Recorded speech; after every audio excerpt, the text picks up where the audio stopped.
ครับมาต่อกันที่ปัญหารถกู้ภัยกันบ้างนะครับโดยทางด้านของรองผู้บัญชาการตำรวจนครบาลนะครับมีการเรียกหน่วยงานที่เกี่ยวข้องมาประชุมหารือกันครับในการแก้ไขปัญหารถกู้ภัยที่ติดสัญญาณไซเรนโดยที่ไม่ได้รับอนุญาตเพื่อนำมากำหนดเป็นมาตรฐานสากลครับพลตำรวจตรีอดุลนรงค์ศักดิ์รองผู้บัญชาการตำรวจนครบาลดูแลงานจราจรพร้อมด้วยผู้บังคับการตำรวจนครบาล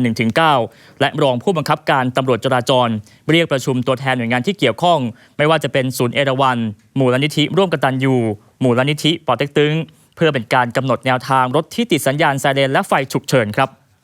พลตำรวจตรีอดุลกล่าวว่าหลังได้รับการร้องเรียนจากประชาชนเกี่ยวกับปัญหารถฉุกเฉินที่สร้างความเดือดร้อนรำคาญอยู่บ่อยครั้งทางผู้บังคับบัญชาจึงสั่งการให้หาแนวทางแก้ไขซึ่งส่วนใหญ่รถฉุกเฉินที่ติดไซเรนจะมีทั้งได้รับอนุญาตและไม่ได้รับอนุญาตหลังจากนี้ทุกอย่างจะต้องทำให้ถูกต้องตามกฎหมายในวันนี้จึงได้เชิญหน่วยงานที่เกี่ยวข้องทั้งหมดเข้าร่วมประชุมหารือกำหนดแนวทางแก้ไขปัญหารถติดไซเรนและไฟฉุกเฉิน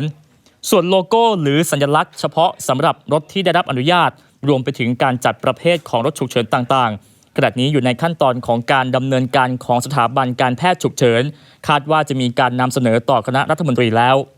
หลังจากนี้น่าจะมีความชัดเจนมากขึ้นนะครับซึ่งการหารือกันในวันนี้เพื่อให้ได้ข้อสรุปรวมไปถึงการจัดประเภทของรถฉุกเฉินต่างๆเพื่อให้มีมาตรฐานสากลโดยจะเอาโมเดลดังกล่าวนำไปปฏิบัติใช้พร้อมกันทั่วประเทศครับ